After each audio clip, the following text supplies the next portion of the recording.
Good evening. രാവിലെ ഓഫീസിൽ പോയി വൈകിട്ട് വീട്ടിൽ വന്ന് ആപ്പിലെ പണികളെല്ലാം ചെയ്യുന്ന അമ്മമാരെ കണ്ടു വളർന്ന ആൾക്കാരെല്ലാം നമ്മൾ ആ ലിസ്റ്റിൽപ്പെട്ടിട്ടൊക്കെയാണ് ഞാൻ. ഓഫീസിലെ പണി കഴിഞ്ഞ് സിസ്റ്റമൊക്കെ ഷട്ട് ഡൗൺ ചെയ്ത് വരുന്ന വീട്ടിലേക്ക് പോകുന്ന വഴി ഇതുപോലൊരു കുളമുണ്ട്. ആ കുളത്തിൽ ആ പക്ഷീനെ കണ്ടോ? അത് സ്ഥിരം വന്നിരിക്കുന്നത് കാണാറുണ്ട്. എന്തിനാണാവോ അത് വരുന്നത്? മീനിനെ പിടിക്കാനായിരിക്കുമോ? എന്തെങ്കിലും ആട്ടെ. അതൊക്കെ നോക്കിക്കൊണ്ട് ഞാൻ വീട്ടിലെത്തി ചായ കുടി അങ്ങനെ പതിവില്ല.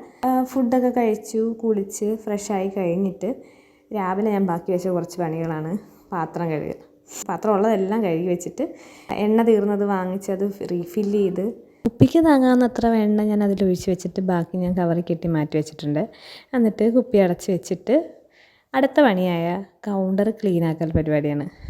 വെള്ളം ഒഴിച്ച് നന്നായിട്ട് തുടച്ച് വൈപ്പ് ചെയ്ത് കഴിയുമ്പോൾ സാറ്റിസ്ഫാക്ഷൻ ഉണ്ടല്ലോ, ഒരു രക്ഷയില്ല.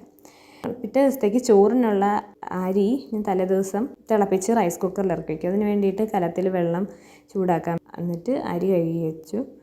അതിനുശേഷം പിറ്റേ ദിവസം പുട്ടിന് കടലക്കറിക്ക് വേണ്ട കടല വെള്ളത്തിലിട്ട് കുതിർത്ത് വെച്ചിട്ടുണ്ടായിരുന്നു. അത് കുക്കറിനകത്തിട്ട് വേവിക്കാനായിട്ട് വെച്ച സമയത്തിന് വെള്ളം ചൂടായപ്പോൾ അതിൽ അരി ഇട്ടു.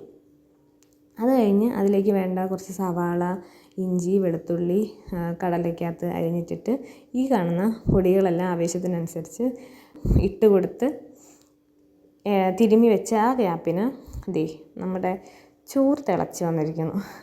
അത് ഞാനെടുത്ത് റൈസ് കുക്കറിൽ വെച്ചിട്ട് കുക്കറിലുള്ള കടല വേവിക്കാനായിട്ട് വെച്ച് അത് 3 വിസിലടിച്ചപ്പോൾ ഞാനത് ഓഫ് ചെയ്ത് വെച്ചു. ഇങ്ങനെയൊക്കെ ചെയ്യുമ്പോൾ ഞാൻ ഇടയ്ക്ക് എൻ്റെ അമ്മയൊന്ന് സ്മരിക്കാറുണ്ട് കേട്ടോ. സമ്മതിക്കണം, ഈ കാര്യത്തിൽ മാത്രമല്ല പല കാര്യങ്ങളിലും.